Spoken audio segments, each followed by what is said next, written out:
자, 427쪽에 리모델링 허가 파트. 이렇게 이제 건설 공급과는 전혀 관련 없는 리모델링 허가 파트가 나옵니다. 리모델링은 건설 공급과 관련이 없는. 자, 허가예요. 자, 우리 처음 보시면 1번에 공동주택의 입주자, 사용자, 관리주체가 공동주택을 리모델링 하려고 할 때는, 시장호수구청장의 허가를 받아야 된다. 사업 승인 받는 게 아니고 이렇게 간단하게 시장호수구청장에게 건축허가처럼 허가받으면 된다는 거예요. 이게 리모델링 허가입니다. 그런데 제가 우리 앞에 것이랑 연결을 시켜보면 보통 리모델링을 이렇게 허가받으면 되는데 예외적으로 세대수 증가하는 부분만 30세대 이상이면 사업 승인이라고 했죠? 이건 보통의 리모델링을 얘기하는 것이. 허가. 넘겨보세요. 그리고 429쪽에 2번 증축형 리모델링 안전진단이 나옵니다. 이게 제목이 지금 증축형 리모델링의 안전진단이에요. 그럼 우리 리모델링은 두 가지가 있잖아. 대수선을 통해서 할 때랑 일부 증축형이랑. 근데 증축할 때만 안전진단이 필요하다는 얘기입니다. 대수선과 달리 증축하면 증축하는 것과 새로운 면적 증가가 생기기 때문에 위험할 수 있다고 보는 거예요. 그래서 증축이 가능한지 여부를 확인하기 위해서 안전진단을 해야만 된다. 제목이 이렇게 되어 있는 것이라. 만약에 대수선을 통한 리모델링을 하려고 할 때 안전진단을 해야 된다. 그 자체가 틀리는 겁니다. 이거는. 지금 안전진단은 두 군데 나와요. 공법에서. 정비법에서 재건축 정비기 위반할 때 안전진단. 증축형 리모델링 할 때 안전진단. 이 두 군데만 나오거든요. 자, 1번 보세요. 증축형 리모델링을 하려는 자입니다. 대수선형 자체가 틀리고 증축형 리모델링을 하려는 자는 시장호수구청장에게 안전진단을 요청해야만 되고 의무적으로 요청해야만 되고 안전진단 요청받은 시장호수구청장은 증축 가능 여부의 확인 등을 위하여 안전진단을 실시해야만 된다. 그러니까 여러분들이 증축형 리모델링을 하고 싶다면 의무적으로 안전진단을 요청해야만 돼요. 그럼 시장은 하게 돼 있고 자, 그런데 이제 여기서 동그라미 3번 볼까요? 동그라미 3번. 시장호수구청장이 안전진단으로 건축물 구조에 안전에 위험이 있다고 평가하여, 재건축 사업 및 빈집 소규모 특별법에 따른 소규모 재건축 사업이 됐든, 보통의 재건축이 됐든, 소규모 재건축이 됐든, 재건축 사업 시행이 필요하다고 결정한 건축물에 대해서는 증축형 리모델링을 하여서는 안 된다. 너무 당연한 얘기죠. 자, 우리 증축형 리모델링을 하려고 안전진단을 해봤더니만 증축했다간 큰일 나겠어요. 증축형 리모델링 하다가는 큰일 나겠어요. 그래갖고 이거 위험해서 안 되겠고 차라리 위험하니까 아예 싹 부셔버리고 재건축을 하자. 지금 이렇게 결정했다는 얘기거든요. 그러면 재건축이라면 정비법에 따라 해야 될 거 아닙니까? 소규모 재건축은 이 빈집 무슨 특별법에 따라 해야 될 것이고 우리 배웠던 그 정비사업 정하는 절차에 따라 재건축을 해야 되기 때문에 증축형 리모델링을 해서는 안 된다는 거지. 여기서 증축형 리모델링을 해도 된다, 허가를 내준다면 죽으라는 얘기. 그죠? 위험해서 안 되겠다고 하면서 그렇게 판단하면서 허가하면 안 되지. 근데 참 이게 너무나 당연한 얘기인데 그 전에 여기와 관련해서 틀린 질문을 하면서 이런 경우에도 증축형 리모델링을 허가할 수 있다. 그래서 틀리게 낸 거라고. 허가하면 안 되지, 당연히. 위험하다고 판단했으면 재건축을 해야 되는데. 자, 주택법은 더 배우고 싶겠지만 이 정도로. 농지법 들어가요. 농지법. 더 배우고 싶죠? 참으시고. 농지법. 자, 농지법 들어가야지. 농지법 두 문제 나오는 법이기 때문에 너무 또 농지법을 자세하게 보는 건 아니에요. 두 문제 걸맞게 항상 할 겁니다. 용어 정의 보세요. 용어 정의. 두 문제 중에 한 문제는 맞춰야 돼. 용어 정의. 먼저 농지에 해당돼야 농지법이 적용되는데 농지법 개념이 뭐냐? 농지 개념이 뭐냐? 다음에 하나 해당하는 토지를 말한다 해서 동그라미 1번 전답, 과수원, 기타, 법적, 지목을 불문하고 전답, 과수원이 농지 지목이라고 배우셨겠지만 그 지목에 상관없어요. 지목 신경 쓰면 안 되고 실제 현상으로, 실제로 농작물 경작지 또는 다음에 단연성 식물 재배지로 이용되는 토지 다 농지로 봅니다. 그러니까 전답과선이라 하더라도 농사 안 지으면 농지 아니고 반대로 전답과선이 아닌 대라 하더라도 농사 지으면 농지로 보겠다는 거예요. 실제 현상으로 따집니다. 이렇게 사실 지목은 사후적인 그거를 표시해 줄 뿐이에요. 실제현상으로 따집니다. 여기서 다년수식물이 뭐냐? 박스에. 요거 다년수식물 재배제도 들어가는데 목초, 종묘, 인삼 등을 재배한다라든지 아니면 2번에 과수, 뽕나무, 유실수, 기타 생육기간이 적어도 2년 이상의 식물. 그래서 뭐 사과나무를 뭐 키운다. 당연히 농지 들어가는 거예요. 농지 들어가는 겁니다. 과수원이. 적어도 생육기간이 2년 이상. 이걸 다년성이라고 해요. 1년이면 하루의 살이고, 그죠? 하루의 살이고. 2년이면 다년성. 그리고 또 하나가 조경, 관상용 수목과 그 묘목재배제 농지에 들어갑니다. 이것도 괄호 속에 조경 목조로 식지한 것은 제외. 이것도 따로 좀 주의해 두시고. 자, 우리 조경이나 관상용 수목과 묘목 재배지면 농지로 보겠다라는 건데, 보통 수목을 재배하는 땅이면 산이에요, 산. 농지라고 안 하거든요, 그죠? 나무 키우는 데가 산 아닙니까? 그런데 나무 중에서도 조경용이나 관상용 수목이라면 손이 훨씬 많이 가. 일반 나무보다는 조경 멋지게 키워야 되니까 손이 많이 가기 때문에 농지로 보겠다는 거예요. 그런데 주의하실 것은 이렇게 잘 키워가지고 나중에 판매할 목적으로 잘 키우는 이런 땅이 농지지, 조경 목적으로 식재한 것이라면 농지로 안 보겠다는 거예요. 재배 목적이 아니고 조경 목적이잖아요, 이거는. 만약에 농민이 조경용 수목을 잘 키워놨는데 이걸 사다가 조경 목적으로 심었다. 어디에 심는다 그랬어요? 심으면? 이게 조경 목적으로 심겨진 땅이 어느 땅이에요? 정원을 누가 농지로 봅니까?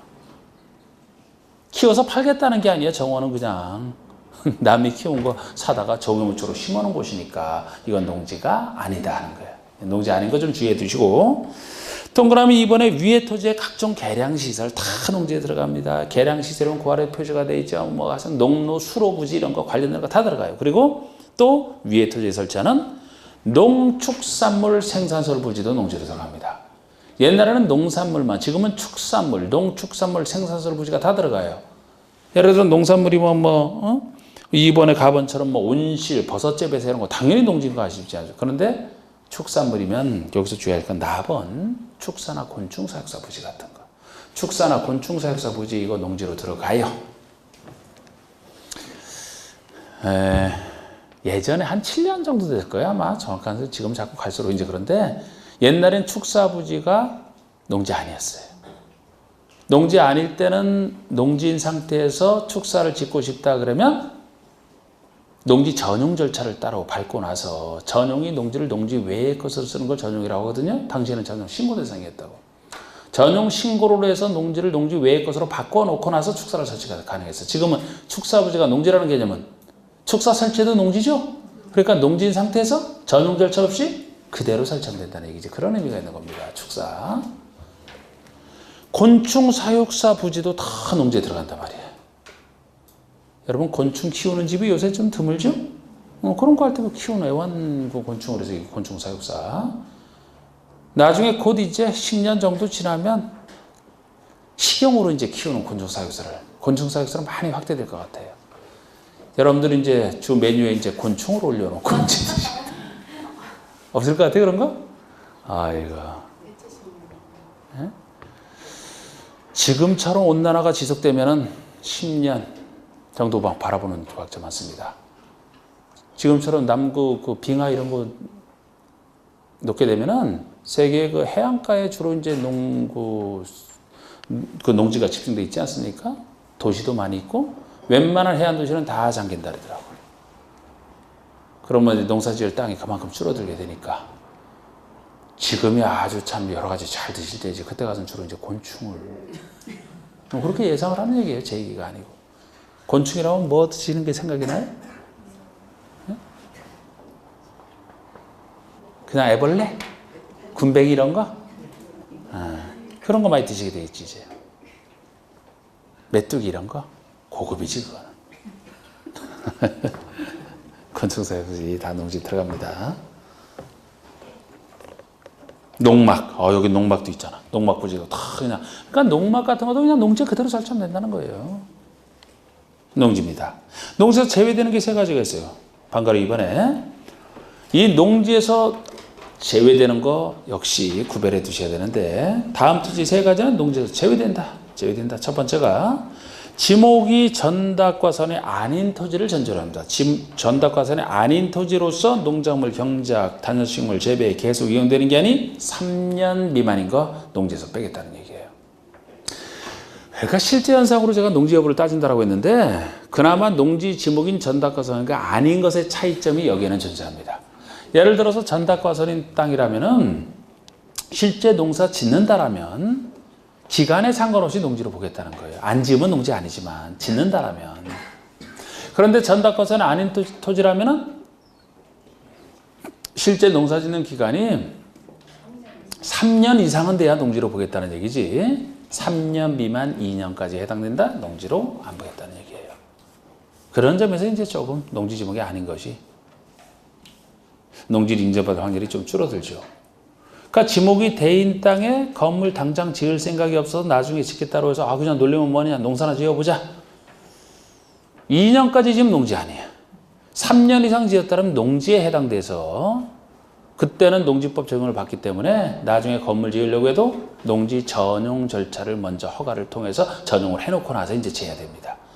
그러니까 개발할 사람 입장에서는 농지로 인정받는 게 안 좋은 거예요. 개발할 사람 입장에서는. 농지에는 농사 져야 되지 건물 짓는 게 아니기 때문에. 이거 농지에서 제외되는 거 3년 미만. 2번은 아닌 땅 중에서 특히 임야에 대해서만 얘기하는 임야.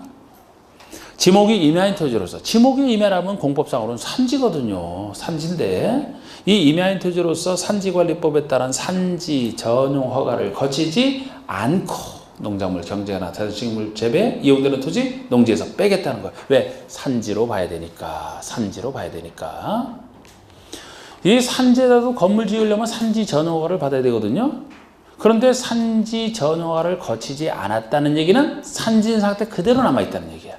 이 상태에서 농사를 아무리 지어봤자 산지로 봐야 되겠다는 겁니다. 이 내용도 옛날에 이렇게 개정되기 전에는 실제 산지라도 농사 짓는 땅이면 농지로 봤어요. 옛날에는. 그러니까 옛날에 산에다가 막 화전 불 일으켜 놓고 거기다가 막 옥수수 심고 막 이런 거 가운데에서 막 그런 거 다 농지로 봤던 겁니다. 지금은 아니에요. 지금은 그렇게 화전할 사람도 없지만 산지나서 뭐 살짝 해봤자 그냥 산지로 보겠다는 거예요. 지금은 뭐 어디 뭐 옥수수를 재배합니까? 산에다가 이제 뭐 장내 같은 거 막 인삼 씨앗 뿌려놓고서 산삼 씨앗 뿌려놓고 막 키우잖아? 농지로 안 봐. 그대로 산지로 보겠다는 거예요. 농지에서 제외. 세 번째, 초지법에 따라 초지는 초지법이라는 특별법 적용을 따로 받으니까 농지법 적용을 받게 할 필요가 없죠. 농지에서 제외되는 거 초지법 적용 받으니까. 그 다음에 농업인 보세요. 이렇게 용어에서는 농지와 농업인 개념이 더 중요해요. 우리 농업인이라면 농업에 종사하는 개인으로서 다음에 어느 하나에 해당하는 자를 농업인이라고 합니다.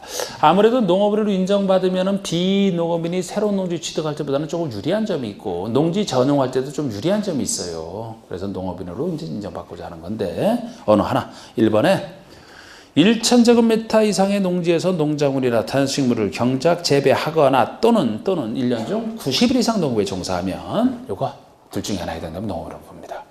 그러니까 농사 짓는 그 면적 구매에서는 1,000제곱미터 이상, 1,000 이상, 1,000제곱미터면 300평 정도잖아요. 300평 이상 좀 생각하시면 됩니다. 왜 하필 여기서는 1,000제곱미터가 나오느냐? 여러분들 그 취미 영농, 체험 영농 목적으로 농지를 소유하고 계신 분 있어요? 간혹가다 거기 계시던데? 여기 혹시 있으신가? 취미 영농? 주말형 체험 영농? 주말 농장 하려고 농지 소유하신 분.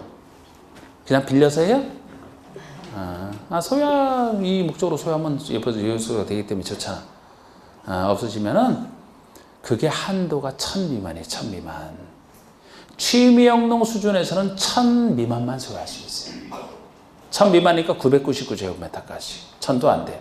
근데 이건 지금 농업에 종사하는 개인 농업인을 따지는 거죠?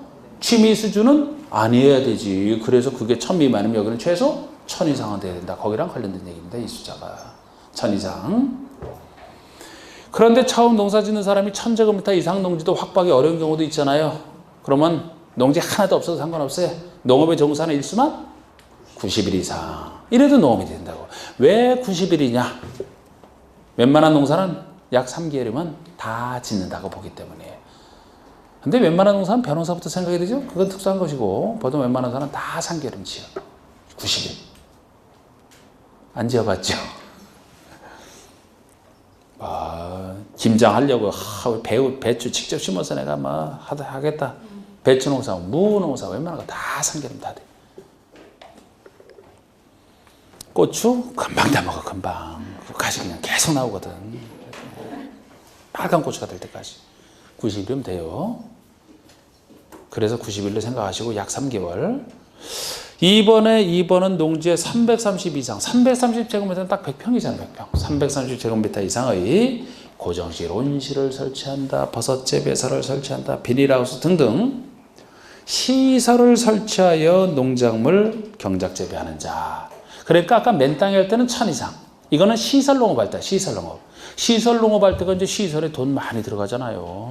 그리고 또 특용작물 주로 하니까 노동력도 훨씬 지발적으로 들어가거든. 그렇기 때문에 이거는 1000이 아니고 약 100평, 330 이상만 돼도 농업으로 보겠다는 겁니다. 근데 농사 짓는 사람들이 시설 농업하다가 빚을 많이 지는 것 같더라고요. 제가 그리고 제 친구도 농사 짓는 친구 보면은 그냥 맨 땅에 농사 지을 때는 뭐 수익이 별로 안 생기는 대신에 손해 볼 건 없어요. 근데 시설 농업할 때 이제 그 시설도 농협에서 돈 잘 빌려주거든. 무슨 뭐 온실 하나 설치하겠다 돈 엄청 많이 들어갑니다. 근데 그거 잘 빌려주잖아. 국가정책으로 잘 빌려주고. 농사 짓다가 거기서 잘 안 나오면은 그냥 시설 투자비가 다 빚이 되는 거지. 그래서 빚이 많더라고. 시설 농업할 때는 330 이상입니다. 330 이상. 그리고 또 그 아래 숫자가 더 많이 나오는데 이게 축산업에 종사하는 자가 농업인이 되는 케이스예요. 축사부지가 농지다 보니까 축산업에 종사하는 자도 농업인이 되는데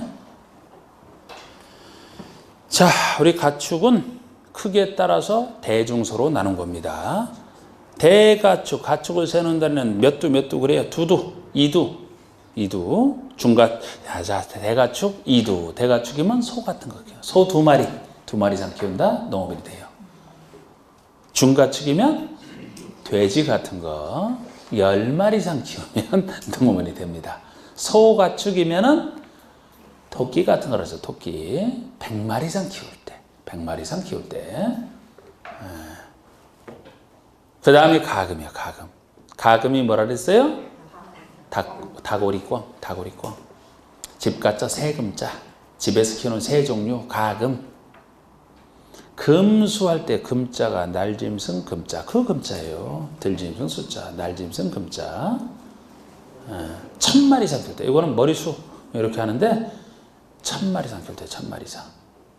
그러면 항상 이거 처음 배우시는 분은 아니 소 2마리가 훨씬 낫지, 나는 돼지 10마리 이상이 훨씬 낫지, 닭을 1000마리 이상에 한참 키우려면 엄청 규모가 커야 될 텐데 그 키우는 땅이, 이렇게 생각이 드시죠? 여러분들이 펼쳐놓을 수 있는 교과서, 기본서, 닭 2마리 거주 공간이에요, 그게. 그러니까 1000마리 이상 키우는 게 양이 얼마 안 된다고요, 돼지 규모가. 닭 2마리 이게. 그럼 닭이 돌릴 수 있겠어요, 이렇게? 못 돌리라고 그렇게 한 거야. 못 돌리라고. 왜? 돌리면 에너지 들어가니까. 에너지를 그냥 살찌우는 데만 쓰라고, 움직이지 못하게 하느라고. A4 용지 하나가 양계장 할 때 그 규모예요. 잠도 안 재워, 닭을. 여러분 농촌 가다가 보면은 보통 농촌 사람도 일찍 자는데 불 켜져 있는데 보셨어요? 네. 거의 다 양계장이야, 그게. 밤새 키운다고. 전기세 들어갔는데 왜 밤새 키우느냐? 자지 말라고. 또 이 닭들이 참 닭머리가 심각한 게, 아니 불 켰다고 왜 잠을 못 자? 그냥 키워놓으면 자면 되지? 근데 불 켜놓으면 잠을 안 자요.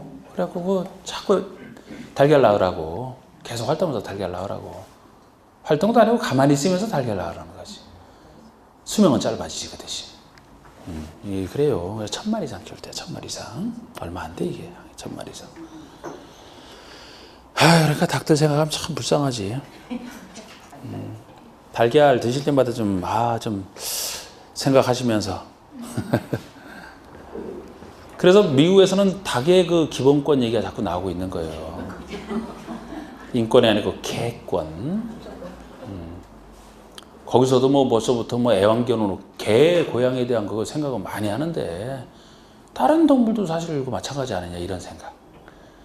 닭도 너무하는 거 아니냐, 진짜. 우리가 얻을 때도 개도 최소한의 그건 해주면서 바깥에서 키우면서 이렇게 시골에서 키우듯이 그게 참 좋은데.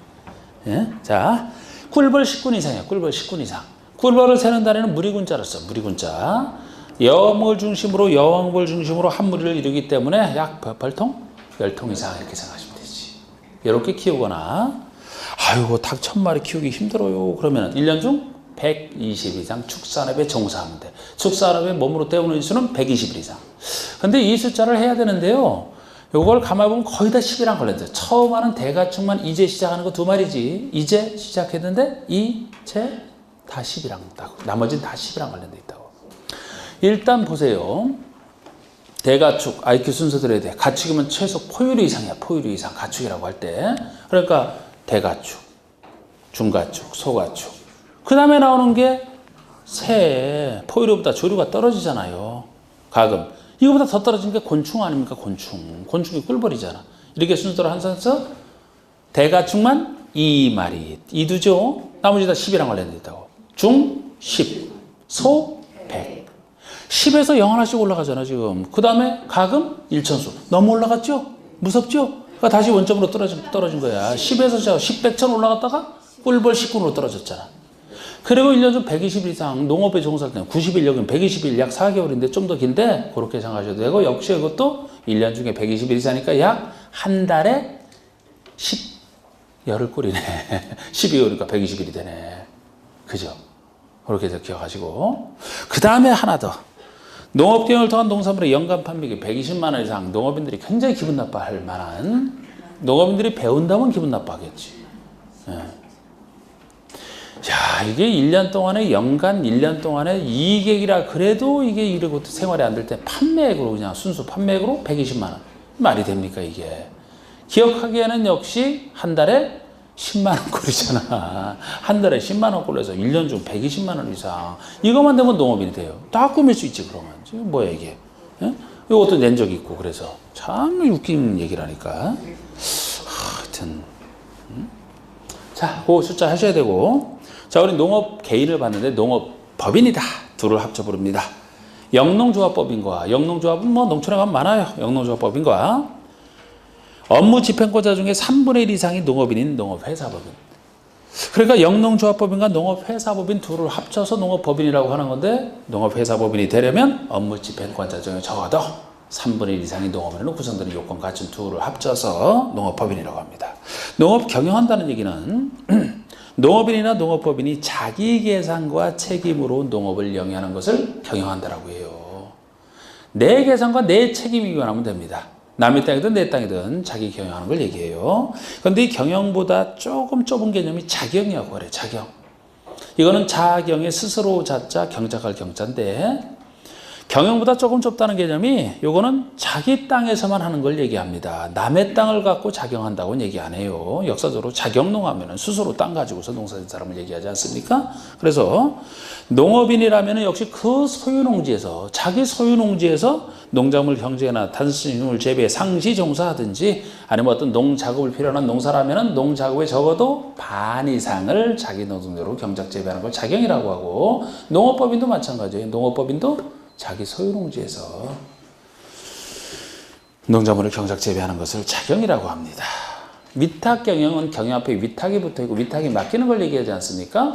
또 스스로 경영하는 경우는 다른 사람에게 맡겨서 하는 게 위탁 경영이에요. 농지 소유자가 타인에게, 다른 사람이 타인에게 일정한 보수를 지급할 것을 약정하고 농작업의 전부나 일부를 위탁하여 맡겨서 행하는 경영을 위탁 경영이라고 합니다. 넘겨보시면 농지 전용. 농지를 농지 외의 것으로 쓰는 거, 그 세 번째 줄에 한자는 있잖아요. 그 전용의 전자가 전환할 전자, 옮길 전자를 쓰거든요. 다른 목적으로 쓰는 게 전용입니다. 여기서는 농지 전용이란 농지를 농작물 경작이나 단식물 재배 등 농업 생산이나 농지 개량 외의 다른 용도로 쓰는 것을 농지 전용이라고 보시면 돼요. 그래서 다만도 안 읽어봐도 되는 게, 농지 계량실과 농지에 설치하는 농축산물 생산설 부지로 사용하는 경우는 이게 아까 농지에 포함된다고 했기 때문에 당연히 전용으로 보지 않죠. 농지에 포함되는 개념이라. 자, 이제 용어를 이렇게 했고요. 자, 우리 농지 소유 파트 봅시다. 농지 소유 파트. 자, 우리 농지 소유 파트, 이것이 농지법 전체에 흐르는 아주 전체의 기본이 되는 건데, 먼저 원칙은 1번. 농지는 자기의 농업 경영에 이용하거나 이용할 자가 아니면 소유하지 못한다. 이게 대원칙이에요. 농지를 소유하고 있으면은 투기 목적으로 소유하지 말고요. 자기 경영에 쓸 목적으로만 소유하라는 거예요. 자기 경영에 쓸. 농사 지으라는 얘기죠. 농지를 소유하고 있으면 농사 지으 대원칙이에요. 전체를 흐르는. 자, 우리 소유 파트에서 이따 이제 쓸 필요가 있어서 여기다 이거 잠깐 써놓습니다. 자, 원칙은 경제유전에 경영할 자가 소유하고 있어야 된다. 경제유전이 대원칙인데 그 아래 보시면 다음에 언어에 해당하는 경우에는 자기의 농업 경영에 이용하지 아니할지라도 이를 소유할 수 있다. 자기의 경영에 이용하지 아니할지라도 소유할 수 있는. 이게 예외적 소유라는 거예요. 예외적 소유는 자기의 농업 경영에 이용하지 않아도 소유할 수 있는 이런 경우를 얘기하는데 이게 11가지 경우가 있습니다. 이런 예외적 소유는 다른 법에서는 못 정해. 농지법에서는 정하게 하고 있는데 자, 이 중에 일부는 이따 농지 정할 때 외울 겁니다. 이 중에 일부는 제가 농지 정할 때 암기를 시킬 거예요. 나머지는 다 안 외워도 나머지는 그냥 이해하시면 되고 1번 국가지자체가 농지를 소유한다. 1번 국가지자체가 농지를 소유한다. 국가나 지방자치단체, 행정청이 농지를 소유한다. 아이고 행정청이 어디서 통제받는 거 보셨나요? 행정청이 소유할 때는 그냥 가지고 있으면 돼. 경영 안 해도 당연하잖아. 2번 보세요. 2번 두 번째가 학교, 공공단체, 농업연구기관, 농업생산자단체, 종묘 생산자가 그 목적 사업을 수행하기 위하여 필요한 시험지, 연구지, 실습지 등으로 인공 꽃가루 생산지로 사용하기 위해서 소유하는 경우를 얘기합니다. 길죠? 길어서 제가 요거는 이렇게 줄여서 부를 거예요. 학교 등의 실습지 등으로. 학교 등의 실습지 등으로 이용한다. 너무 제가 많이 줄였죠? 이렇게 하면 요거를 생각하시면 돼요. 이게 경영할 목적이 아니죠. 목적 사업을 수행하기 위해서. 예를 들어 학교, 농업고등학교라면 농업고등학교, 농지를 가지고 있어야 돼. 그거를 잘 경영해서 나중에 팔아서 하겠다는 게 아니고 애들 교육 목적으로, 실습 목적으로. 분명히 농업 경영은 아니지만 이 목적으로 취득을 허용을 해야 목적 사업에 쓸 거 아닙니까? 종묘 생산자라면 그 종묘를 시험할 땅이 필요하지 않습니까? 목적 사업을 수행하기 위해서 학교 등의 실습지. 자, 그리고 세 번째가 주말 체험 영농을 하려고 농지를 소유한다. 주말 체험 영농, 주말마다 하는 취미 삼아 체험 영농. 이 목적으로 소유하는 것도 경영 안 해요. 취미 영농에 불과하기 때문에. 그러나 소유할 수 있게 해주기 때문에 예외적 소유를 인정해서 우리가 이 목적으로 가지고 있어요. 4번의 상속이나 유증을 포함해서 상속으로 농지를 취득하여 소유한다. 이것도 예외를 인정 안 할 수가 없다고 여러분들이 생각해보면 상속으로 취득할 때 만약에 이런 예외를 인정 안 하게 되면은 자식들 중에서도 농사 짓는 자식만 상속받을 수 있다는 농지를 말이 안 되죠. 그거는 농사 안 짓는 사람도 소유할 수 있게 해줘야 되겠죠. 공평하잖아. 그래야 상속. 5번에 8년 이상 농업 경영을 하던 자가 이농한 후에도 이농 당시 소유한 농지를 계속 소유하는 경우.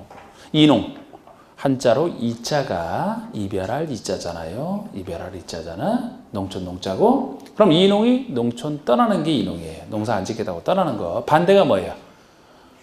귀농이잖아. 돌아올 귀자 쓰는 게 귀농이잖아. 이건 떠나는 이농을 얘기합니다. 근데 이농이면 당연히 농사 안 짓는 건데 이농 당시 소유 농지를 계속 소유할 수 있게 해주는 건데 예외적으로 인정해서 적어도 8년 이상 경영. 8년 이상 경영 후 이농할 때만 예외적으로 인정합니다. 그냥은 안 되고 적어도 잠깐 농사 짓고 나는 떠나겠다. 그땐 소유 못 해요. 적어도 8년 이상 경영 후 이농할 때 8년 이상이나 숫자 조금. 그런데 여러분 이것이 이 8년 이상 숫자는 지금 거기까지 나갔는지 모르겠는데 우리 세법에서 사실 세법도 넓은 의미의 공법에 속하는 거 아닙니까? 다 공법적 규제. 우리 세법에서도 적어도 자경농 같은 거 자경하던 그 농지를 팔 때 양도소득세 감면받는 거 몇 년 이상 농사 짓던 농지를 해야지 양도소득세 그 감면을 받나요? 8년 이상? 배웠어요? 이미 거의 진도 나갔어요? 안 배웠는데 알고 계시는 거야? 아직 진도 안 나갔나? 아유 똑똑하시네. 그걸 다 알고 계시네. 안 배웠어도. 거기랑 비슷하다고 보시면 돼. 거기서도 8년 이상 작용에 대한 혜택이니까 여기도 혜택 아닙니까? 지금 이게 경영 안에도 소유할 수 있으니까 적어도 8년 이상 농사짓던 것에 대해서 8년 이상 똑같은 혜택을 준다. 비슷한 혜택을 준다. 그 다음에 6번이 담보농지를 취득할 소유하는 경우에 담보농지를 취득할 소유하는 경우 담보농지 취득 이 담보농지 취득이 뭐 궁금하시다라면은 그 뒤에 제가 0에 대한 얘기까지 제가 어떤 것이라고 제가 소개를 해놨어요. 그런데 뭐 두 문제 나오는 것을 0까지 하는 건 무리니까 대충 보시면 말 그대로 담보된 농지를 취득하겠다는 얘기인데 예를 들어 은행 등이 개인은 안 되고 은행 등이 농민에게 돈을 빌려주고 농지를 자당 잡았단 말이에요. 농민이 돈을 안 갚아. 그러면 채권의 수리에서 우리 경매에 놓을 수 있잖아요. 경매에 놓는데 2번 이상 유찰이 됐다. 2번 이상 최소 2번 유찰이 됐다면 그 다음 경매에서는 그 저당권자인 금융기관 등이 농사 안 지어도 그 담보농지를 직접 취득할 수 있게 해주는 거예요. 채권 회수하라고. 2번 이상 경매 유찰이 되면 이게 담보농지 취득을 얘기하는 겁니다. 그 다음에 6번이 전용 허가를 받거나 전용 신고를 한 자가 농지를 소유하는 거. 8번 전용 협의를 마친 농지를 소유하는 경우. 이게 7번, 8번이 같은 취지인데 자, 전용 허가를 받았다. 전용 신고를 했다. 8번에 전용 협의를 마쳤다. 이거 이제 나중에 전용 파트에서 배우는 것들이에요. 원칙이 전용 허가고 가변계 전용 신고고 다른 법에 의해서 농지를 망가뜨리는 사람이 협의해야 되는 이 경우가 있는데 전용 허가든 신고든 협의든 전용하려고 지금 절차를 밟은 거예요. 전용이 뭡니까? 농지를 농지 외의 것으로 쓰는 게 전용이라고 했죠? 그럼 농사를 지으려고 아니고 농사를 안 지으려고 이 절차를 밟았는데 당연히 경영 안에도 소유할 수 있어야 되지. 이럴 때 소유를 못한다 그러면은 전용하자마자 소유를 못해요? 말이 안 되지. 어차피 농사 안 지으려고 전용지를 밟았기 때문에 경영 안에도 소유할 수 있게 해줍니다. 그 다음에 9번이 두 번째 줄에 도농 간의 교류 촉진을 위한 1500제곱미터 미만의 농원 부지나 뭐 농어촌 관광휴양지에 포함된 1500 미만의 농지 등등. 아이고 맞네. 자 그냥 1500제곱미터 미만 나오면 그냥 우리 농지법처럼 이렇게 적게 나오는 법에서는 너무 세밀하게 내는 건 틀려도 상관없어요. 그러니까 이런 거 웬만하면 안 바꿔. 그냥 1500 미만 나오면 요거를 그냥 보셔. 이게 농원 부지 등이라고 해서 적어놨는데 농원 부지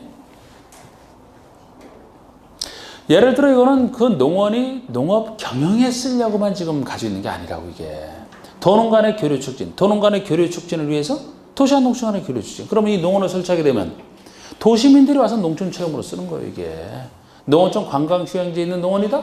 관광용으로 쓰이는 거라고. 관광용으로. 순수한 농업 경영은 아니고. 그러나 그 목적으로 쓰라고 1500제곱미터 미만에서는 예의적 소유를 경영 안에도 인정해 주겠다는 취지죠. 그 다음에 9-2가 농업진흥지역 밖의 농지 중에 농사 잘 지을 진흥지역 아닌 땅을 전제로 해서 최상단부터 최하단부까지 평균 경사율이 15% 이상인 농지로서 0이 정하는 농지, 경사율 15% 이상으로서 0에서 정하는 요건을 따로 갖춰야 되는데 0에서는 공식 명칭을 영농요건 분리농지라고 얘기를 해요. 그래서 저는 공식 명칭대로 쓰겠습니다.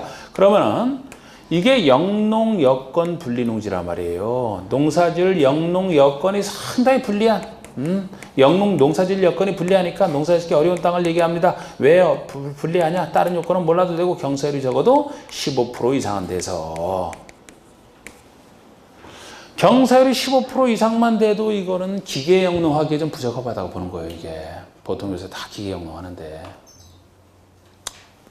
그래서 농사짓기가 상당히 영농이 불리한 농지니까 농지로서는 이제 농사지을 땅이 아닌 거라고 보는 거지. 경영 안 해도 소유할 수 있게 해주는 거예요.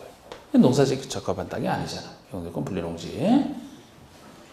그 다음에 10번이 다음에 어느 하나에서 또 가나 다라 마바 아이고 많은데 보통 보시면 무슨 법이야 무슨 법이야 이렇게 나와 있어요. 무슨 법이야 그래서 이건 그냥 귀찮아서 제가 개별 법이야.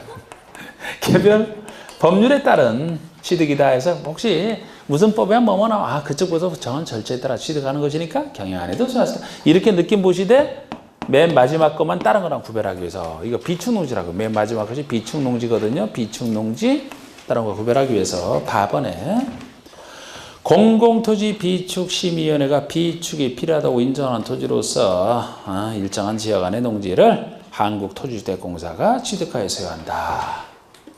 비축농지.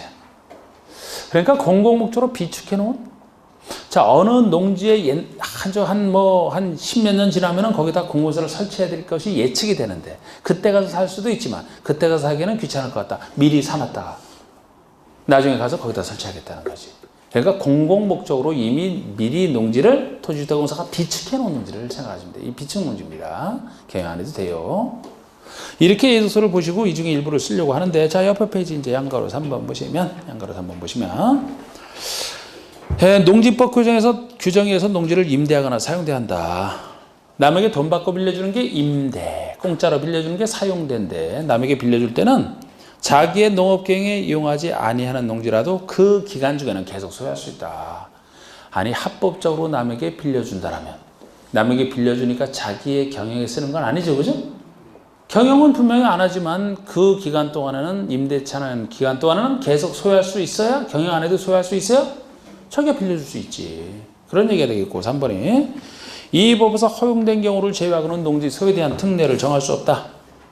이게 바로 농지 소유에 대한 특례예요. 경영 안 해도 소유할 수 있는 이 특례. 이거는 이 법, 농지법에서 정하라는 거지. 다른 법에서는 정하지 말라는 거예요, 함부로. 농지를 짓기 위해서 우리 농지법에서만 이런 특례를 정하라. 그런 취지로 법이 나와 있고요. 자, 이제 소유 상한제가 있습니다. 소유 상한제. 그 아래 농지 소유 상한제는 농지를 최대 얼마까지 소유할 수 있냐. 소유 상한선이 얼마냐 하는 얘기예요. 근데 이거는 농사 안 짓는 사람을 전제로 해서 셋만 인정하는 농사 안 짓는 사람. 농사 짓는 사람에게는 소유 상한제 없어요. 옛날에는 농지가 이제 영세농 보호가 목적이었던 때가 있는데 지금은 아니에요. 대규모 영농 육성, 영세농도 당연히 보호하지만 대규모 영농 육성하는 것도 목적이란 말이에요. 지금 농산물이 전체 세계적으로 시장이 개방이 되는데 영세농은 농업 망해. 대규모 영농으로 가야 농산물의 가격 경쟁력을 확보해서 경쟁이 되기 때문에 농사 짓는 사람에게는 소유상은 없다고요. 그래서 농사 짓는 사람은 소유상은 없어요. 이론적으로는 돈이 엄청 많다. 전국의 농지를 혼자서 소유해도 상관없어요. 농사 짓는다라면. 안 짓는 사람 중에서, 안 짓는 사람 중에서 1, 2, 3번만 일단 할 텐데 4번은 거기에 대한 예외고 1, 2, 3번. 1번. 상속으로 농지를 취득한 자로서 농업 경영을 하지 아니하는 자, 이 말이 꼭 붙어야 돼요. 이 말이 빠지면 틀려요. 그냥 상속으로 농지를 취득한 자는 이렇게만 얘기하면 틀린다고요. 그 아래 두 가지는 자체 말 속에서 농사 안 짓는 게 전제가 되어 있는데, 지금 여기서 상속으로 농지를 취득했다? 이것만 갖고 농사 짓는 사람인지 아닌지 모르잖아요. 상속받은 자에서 농사 짓는 사람도 있죠? 그렇기 때문에 이 말만 가지고서는 안 돼. 상속받은 자 중에서 경영을 하지 아니하는 자가 바로 이 상속을 얘기하는 거예요. 상속받은 자로서 경영을 하지 아니하는 자는 상속 농지 중에서 1만 제곱미터까지만 소유할 수 있다. 그러니까 상속받은 자에서 경영하는 사람이면 이런 소유상은 안 걸리고 농사 안 짓는 사람은 전제로 했습니다. 근데 이렇게 이거를 자꾸 강조를 해놔도 이런 거 지문에 딱 나오면은 미리 의심하고 준비를 하고 있어야 보이는데, 그냥 자꾸 1만만 자꾸 기하고 상속받은 자는 상속적 1만까지 소유하셨다. 맞네, 1만, 맞네. 틀리는 줄은 모르고 반드시 경영을 하지 아니하는 자, 이 말이 들어가야 돼요. 상속도 1만만 받는 게 아니에요. 상속은 지분대로 받는 거예요. 지분대로 받는데 소유를 1만까지 할 수 있다는 거예요. 예를 들어서 한 2만 제곱미터를 상속받을 수 있다. 지분대로 받았는데 2만 제곱미터 받았어요. 그러면 1만까지만 소유할 수 있으니까 소유 상한 초과분 1만 제곱미터가 초과분이 되죠? 오늘 배우는 건 아니지만 그거는 처분 의무가 생겨요. 초과분은 사유 발생 때 1년 내에 팔아야 됩니다. 안 팔고 있다. 이행강제금 쫙쫙 팔 때까지 나와. 농지가 20% 정도씩 매년. 이렇게 이제 초과분은 처벌해야 된다 말이죠.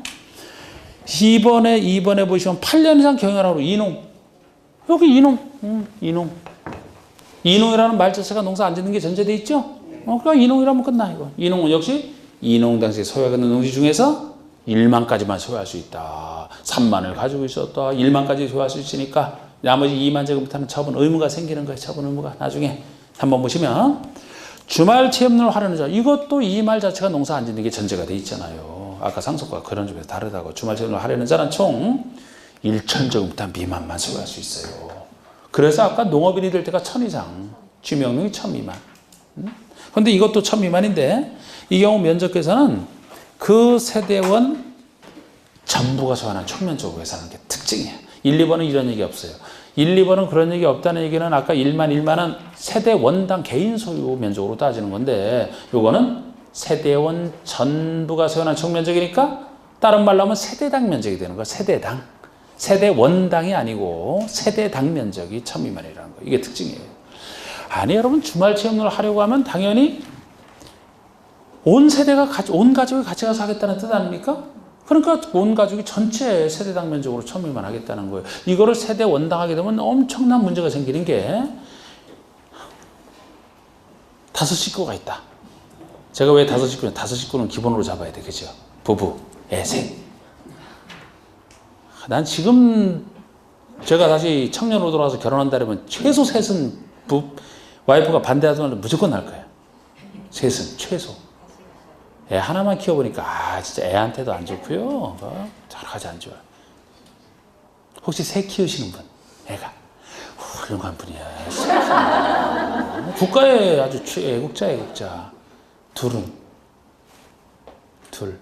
둘도 괜찮아. 저처럼 하나 키우시는 분은 반성해야 돼. 우리는 반성해야 된다니까. 우리나라 걱정돼 아주 요새 이제 평균 1명이 안 된대요. 0. 몇 명이래. 그게. 그러면은 자꾸 줄어든다는 얘기잖아요. 인구 절벽이 앞으로 다가오잖아요. 많이 나야 되는데 말이죠. 자, 3명 낳다 칩시다. 그러면은 5. 세대당 1,000 미만이면 5,000 미만? 논리적으로? 주말 체험을 하는데 5,000 미만으로 소유할 수 있다? 이건 취명론이 아니고 죽어 하다가 취미삼아 하다가 말 죽는다니까. 세대 전체 1,000 미만. 요거만. 예를 들어서 남편이 900제곱미터를 가지고 있다. 근데 나도 따로 취득하고 싶다. 99제곱미터까지만 가능하지. 세대 전체로 1,000 미만이니까. 자, 됐어요. 자, 됐고. 자, 이제 농지증 얘기가 나오는데.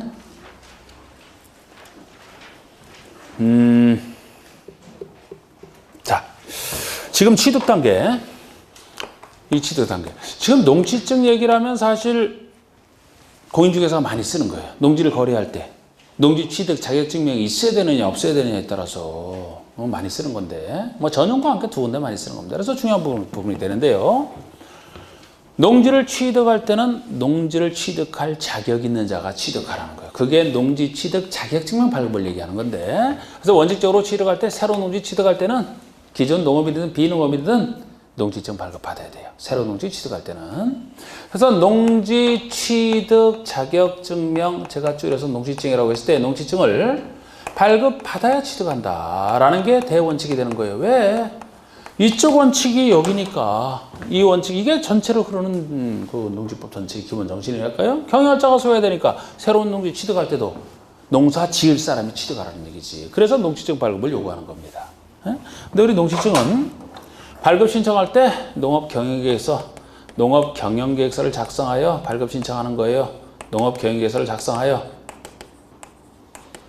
그러니까 발급권자가 이제 요거를 가지고서 신청하게 되면 요거를 보고 실제 이 사람이 농지 취득할 자격이 있는지를 판단하라고. 그러니까 농업경영계획서는 여러분들이 많이 신청한다면 나는 내 농지가 지금 어느 정도인데 여기서 농업노동력은 어떻게 확보할 것이고 농기계는 어떻게 확보할 것이고 이런 거를 써놓는 게 경영계획서예요. 그럼 그걸 보고 판단할 수가 있잖아. 거짓인지 아닌지 실제 농사 지을 수 있는지. 그래서 발급받는데 누구에게 발급받느냐 이것도 특이해요. 시구읍면장에게 발급받는다. 왜 특이하냐? 아니 농지법에서 작은 일은 당연히 기초지자체장이 시장 소신에 보통 하는 겁니다. 그런데 시장, 구청장은 그대로 나왔는데 읍장면장이 나와 있는 게 특이하지. 읍면은 군 밑에 있는 거예요. 군 밑에. 그러니까 군의 군수가 아니고 군수에 있는 읍장면장이 나와 있는 게 특이한 거지. 특이하기 때문에 이것도 당연히 시험 몇 번 나오고. 우리 농지법은 2문제 나오기 때문에 반복되는 게 그만큼 다른 법에 비해서 드물어요. 그런데 몇 번 여기 농지증 취득 많이 나왔다는 것은 이건 대단한 방법이에요. 이게. 이것도 직접 물었고. 왜 이렇게 하느냐? 읍면장은 지자체장이 아니에요. 최소 기초 자체는 군수잖아, 군수. 읍면이 자치단체 아니잖아. 그런데도 이렇게 권한 주는 게 특이한 거라고요. 그런데 원래는 군수에게 줘야 맞는데, 군수에게 줘야 맞는데, 군은 뭐 인구는 적어서 군인데, 얼마나 관할구역에 넓습니까? 그러니까 그 넓은 관할구역에서 어떤 사람이 내가 농지를 취득하겠다 했을 때, 군수에게 맡겨놓으면, 군수가 제대로 심사할 수 없다고 보는 거예요. 어쩔 수 없이 지자체장은 아니지만 군 밑에 있는 읍장, 면장에 권한을 주게 되면 읍면장은 군수보다는 훨씬 범위가 작으니까 좀 더 자세히 살펴볼 수 있다고 보는 거지. 그래서 농지를 굉장히 아끼기 때문이에요. 그래서 농민이 농지 취득하는 것 때문에 시구 읍면장에게 발권을 준다 이렇게 보시면 됩니다. 자, 그런데 말이죠. 원칙인데 예외 1번. 예외 1번. 여기에 대한 예외예요. 원래 농지청 발급받아야 되는데 발급받지 않고 취득할 수 있는, 발급받지 않고 취득할 수 있는 예외가 존재하고, 예외 2, 예외 2는 발급은 받아야 취득해요. 발급은 받아야 취득합니다만 경영계획서 작성에 대한 예외야. 경영계획서는 필요 없다는 거예요. 경영계획서는 필요 없다는 점에서 예외가 되는데, 이렇게 제가 틀을 잡아드리는데 잘 기억하셔야 돼요. 여기 발급 받아야 돼. 여기 예외도 발급 받아야 되는 거야. 경영성은 필요 없을 뿐이지 발급 받아야 되는 거야. 여기만 발급 안 받아요. 여기만 발급 안 받고 나머지는 이쪽 예외든 여기든 다 발급 받아야 돼요. 요걸 구별하는 게 중요하다고 공인중개사 입장에서는. 요걸 구별하는 게 중요한데 10분 쉬었다가 요틀만 쉬었다가 진행하겠습니다.